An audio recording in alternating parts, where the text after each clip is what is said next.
Hello and welcome back to my physics channel. Today we're going to be looking at the concepts of speed and velocity.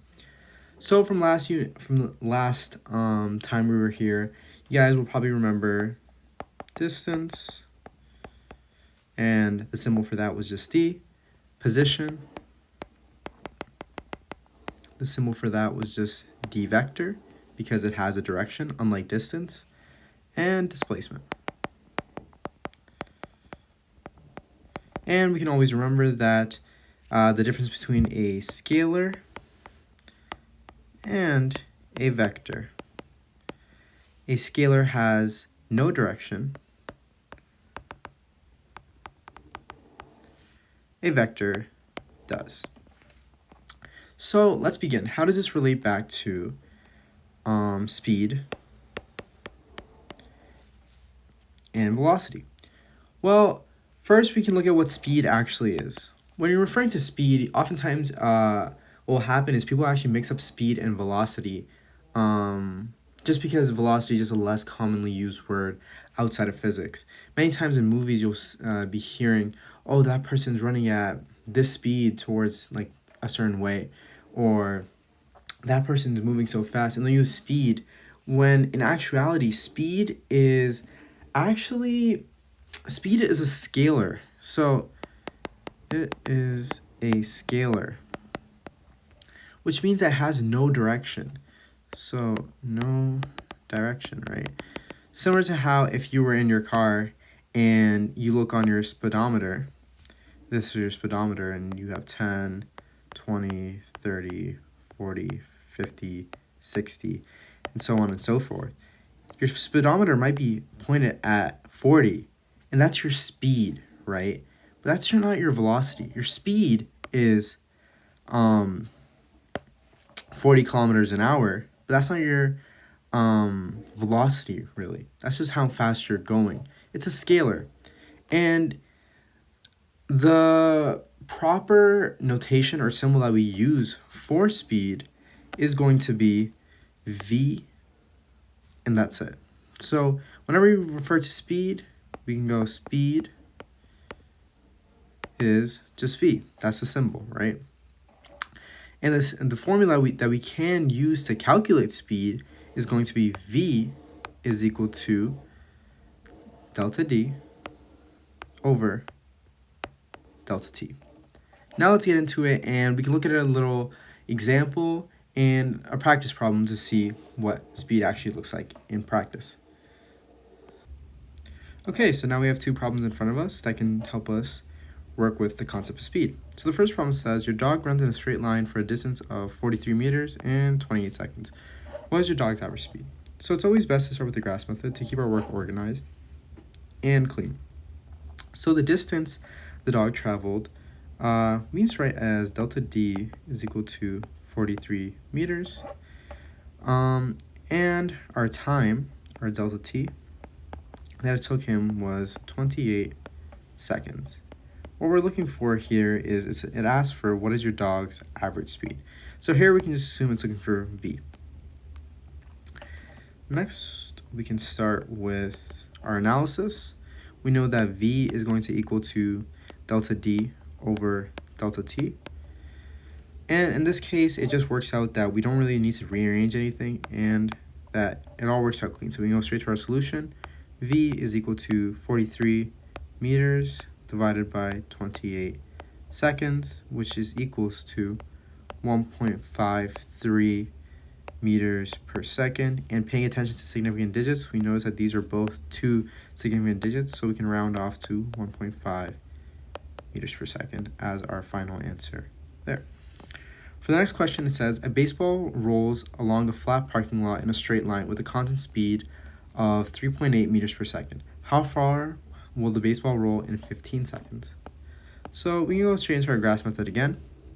It says that it has a constant speed of v is equal to 3.8 meters per second. If you're having trouble trying to determine what you actually have, what you're given, it's always important to look at the units that come with the numbers, and you can often find out what you have. Even when I'm doing my physics work, I notice that I won't know what we're actually looking for or what we have, But when I look at the units, I'm able to determine what we have. Like right here, it says 3.8 meters per second. I know meters per second is a unit for speed, which works out. And I know second is a unit for time. So I know that this 15 is going to be time, and that 3.8 is going to be for the speed. If you're ever stuck, I'd always recommend looking at the units. Units will definitely help you determine what you have. But in this case, we can keep going. Our delta t here is just 15 seconds. And our required to find that we're looking for is how far the baseball will be in 15 seconds. So we know that's going to be delta d. In this case, it doesn't work out as clean as the other one where we didn't need to rearrange anything. We're actually going to have to do some algebraic manipulation here. Let's go into our analysis. V is equal to delta d over delta t. And we want to get delta d by itself because that's what we're looking for. So the way we're going to do this is we have to move this delta t over to this side to have delta d by itself. So because it's division, we can just multiply by delta t. And once we multiply by delta t, we can multiply by delta t on this side, delta t times by delta t. That cancels out the delta t here. And we have to do the same thing that we do on the right side to the left side. So we have to multiply by delta t. So delta t times v is equal to delta d. And in that case, that's how this question works out. You want to make sure if you want to keep your work organized, it's better to use the curly brackets here because you can show all your algebraic steps in here. Or if you prefer, you can show the canceling out on both sides if that helps. It really is just up to personal preference. But with over time, what I've learned is that using the curly brackets is a lot more efficient and it saves you more time. But anyway, in this case, we can go straight into the solution now. And solution is delta t, which is 15 seconds. We can multiply that by 3.8 meters per second. And you'll actually notice that your units always will cancel out. So in this case, we have meters on top, seconds on the bottom. We have seconds on the top here. So seconds will cancel out. You're left with just meters. And it'll equal our delta d. And delta d is equal to just 57 meters. That's your final answer for that one. Next, we're going to move on to velocity and what it is and how we can apply it. Now we're going to jump into velocity. Velocity is similar to speed in the sense that it is looking at a total distance over a total time. But the difference with velocity is that velocity is a vector. Velocity has direction. Oftentimes when people are referring to something as speed, it's actually a velocity of something. So velocity, we want to remember, is a vector. It's basically speed, but with direction. So it has direction. Let's say if I had this stick person right here, and he was running this way. Now that I know he's going to be running this way, I can say that he does not have a speed of maybe 5 kilometers an hour, but rather he has a velocity of 5 kilometers per hour because he is actually moving in a direction. I know he's moving in a direction. He's not just stationary, but he has direction. So we have to remember that velocity has a vector. The symbol for velocity, symbol is just, it's the same as speed, but with a vector sign. And the formula is again very similar, which is v vector is equal to delta d vector over delta t. You want to make sure you never drop your vector signs because they're very important. Because this and this look almost the same, but this refers to speed and this refers to velocity. So you want to make sure you never drop your vector signs because they're a very important piece of information that tells the difference between two things. We're going to look at some problems and then we'll talk about what uniform and non-uniform velocity and speed are. Okay, so we have a problem in front of us. In this case, because remember we have direction, when we start our graphs method here, we're not going to start how we started before, but now we have to set a direction as positive. So we know that it's moving like a compass, north, east, south, west. So it's moving this way. And to make sure we know that the person or the train is moving that way, we have to set one direction equal to positive, so we can automatically assume that east is negative. Because if you don't set a direction as positive, like I can come here, I can set west is equal to positive. If I don't set that as positive, then I have to write 23 kilometers an hour west. And we don't want to keep doing that because that's going to waste some time and it's a little more work than what we really need. So if we automatically set one as positive, we can assume that the other is negative. So it says a subway train travels at an average velocity of 23 kilometers an hour west. How long will it take for the subway train to undergo a displacement of 241 meters, right? So the average velocity, so we can just go v vector is equal to 23 kilometers an hour. And it says how long will it take, so the displacement here, so the delta D is equal to 241 meters. But that's also west, it also has direction, so we need vector.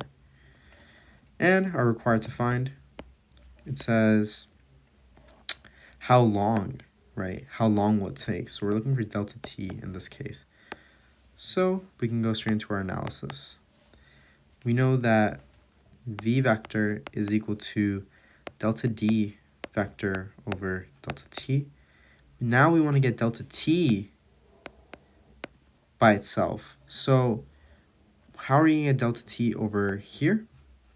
There's a few ways we can do it, but, well, actually, there's only one way that's the proper way. We want to get delta T by itself. So first, we have to get delta T out from the denominator. So let's multiply by delta T on this side. So we can multiply by delta T here.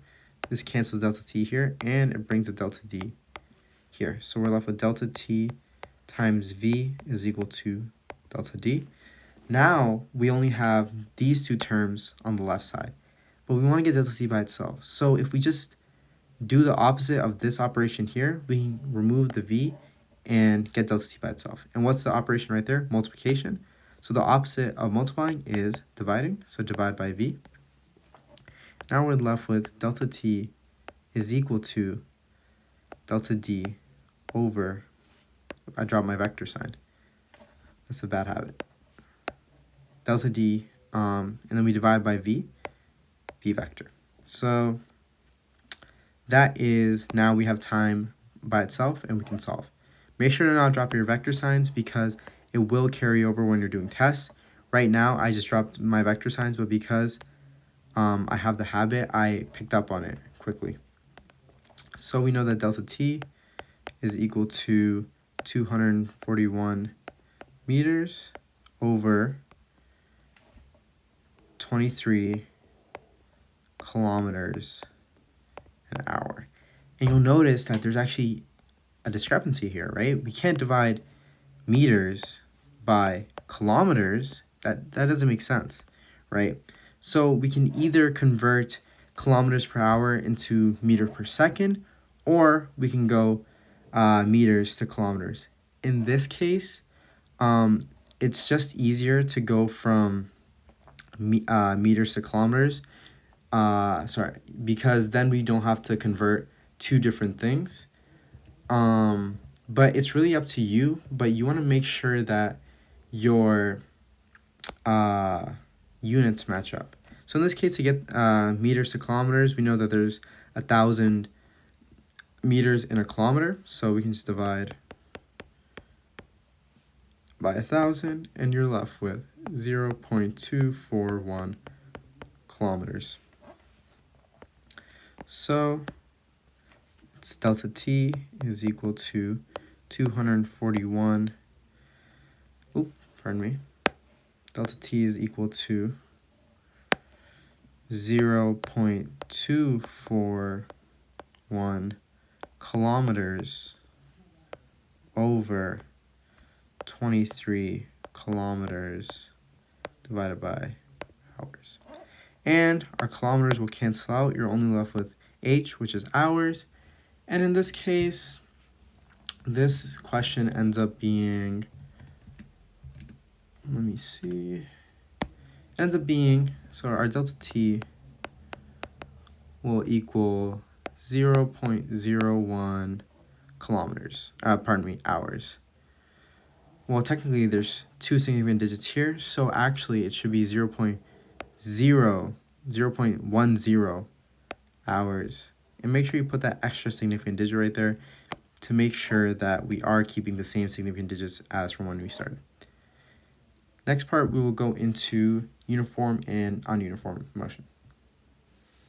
And now we're on the last part of the lesson.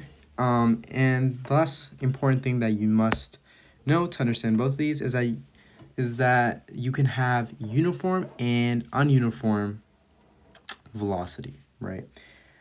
Well, velocity, you can have a speed because speed is a scalar, but velocity has direction, right? So uniform motion would be something in a straight line. Like if you have a car and it's going this way. That's in a straight line and it's going at a constant 50 kilometers an hour. Now that's uniform motion, right? Because it's going in a constant speed. It's not really changing, it's going straight. Non-uniform motion is something that is not in a constant speed. Maybe the car hits a road bump and it goes from 30, then it speeds up 30 kilometers an hour, then maybe it speeds up here and it goes to 50 kilometers an hour. If that happens and it's changing its velocity, then that's non-uniform motion, right? Another word for non-uniform motion can be seen as acceleration. And that is something we're going to look at in the next video. But acceleration is basically non-uniform motion. Like if you have a runner and they may start at 0 meters per second, but then they speed up to 10 meters per second, and maybe they slow down to 8 meters per second. They're constantly accelerating and decelerating, which is non-uniform. But if it's non-uniform, it could be acceleration. But if you are, let's say, moving at a constant, let's say this runner was moving at constant 5 meters per second, right? Constantly just moving at 5 meters per second. If he has a constant velocity, that means he's not accelerating, right? That means he's not really speeding up or slowing down. So our acceleration is going to be 0. But that's something we're going to look at more in the next video. In this video, that's all I really just wanted you guys to know. We can look at some examples really quick. Let's say a car travels down a straight highway, like at a steady, like 100 kilometers an hour, right? Let's say the car moves at 100 kilometers an hour. Is this uniform or non-uniform? Well, because it's moving at a steady 100 kilometers an hour, it's not really changing. You can kind of assume that it's uniform, right? It's in a straight line, it has a constant velocity of 100 kilometers an hour. Whenever you're in a car and you're maybe in cruise control, you have a constant velocity. You're in a uniform motion. Another example that we can look at is someone who jumps out of maybe a plane and has a parachute. They're skydiving, right? Skydiver. The person may be like this, and they're falling down, right? Do they have uniform or non-uniform? Well, in this case, gravity is actually pulling them down, right? And they're actually going to keep going faster and faster and faster, which means that what their velocity might have been up here, maybe 10 meters per second, will not be the same down here. Maybe down here they're moving at 30 meters per second.